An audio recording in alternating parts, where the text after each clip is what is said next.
Hi everyone, welcome back to my new video.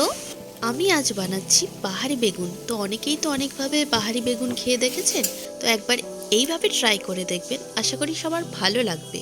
প্রথমেই বেগুনটাকে আমি চাকা চাকা করে কেটে নিয়েছি, তারপর নুন হলুদ মাখিয়ে 5 মিনিটের জন্য আমি রেখে দিয়েছি।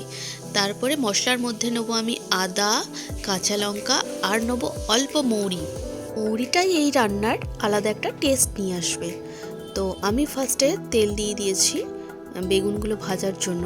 তো নুন হলুদ মাখানো বেগুনগুলো আমি ছেড়ে দিয়েছি। তো 90% আমাকে ভেজে নিতে হবে বেগুনটা একদম লাল লাল করে ভেজে নিতে হবে। তো বেগুনটা ভাজা হয়ে গেলে তুলে রাখতে হবে। তারপরে কড়াইতে অল্প খানিকটা তেল দিতে হবে। আমি কোনো ফোড়ন এখানে ইউজ করিনি।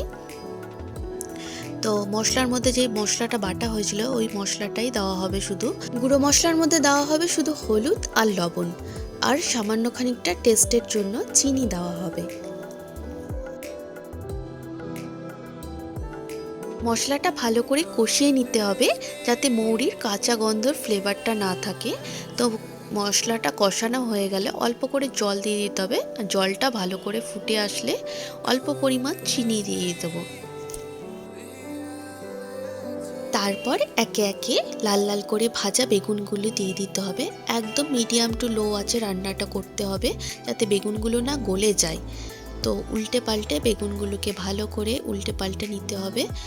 সত্যি বলছি, একবার তোমরা ট্রাই করে দেখবে, আশা করি সবার ভালো লাগবে। একদম ইউনিক একটা নতুন রেসিপি, খেতে হালকা একটা মৌরির ফ্লেভার আসবে, খেতে দুর্দান্ত লাগে এটা। তারপর গ্রেভিটা শুকিয়ে আসলে ধনেপাতা দিয়ে উল্টে পাল্টে নামিয়ে গরম গরম রুটির সাথে খেয়ে নিন, দারুণ লাগবে।